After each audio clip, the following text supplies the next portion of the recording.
இந்த உலக வாழ்வில் ஒரு தனிமனிதனுடைய வாழ்க்கையிலும் உலக சூழலிலும் நடக்கின்ற எல்லா அம்சங்களும் இறைவனுடைய நாட்டத்தை கொண்டுதான் நடந்து கொண்டிருக்கிறது. இந்த உலகில் ஒரு மனிதன் உதயமாவதும் மரணமாவதும், நோய் வருவதும் சுகம் வருவதும், செல்வம் வருவதும் ஏழ்மை வருவதும், ஒரு உறவு நம்மை சேர்வதும் ஒரு உறவு நம்மை விட்டு பிரிவதும் என எல்லாம் இறைவனுடைய நாட்டத்தை கொண்டு மட்டுமே நடந்து கொண்டிருக்கிறது.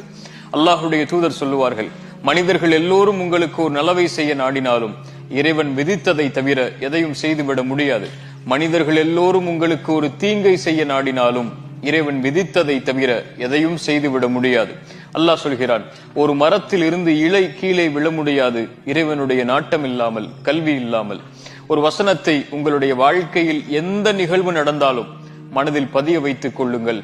லை யுஸீபனா இல்லா மா கதபல்லாஹு லனா. அல்லாஹ் விதித்ததை தவிர, இறைவன் விதித்ததை தவிர எதுவும் நம்மை வந்தடைந்து விடாது.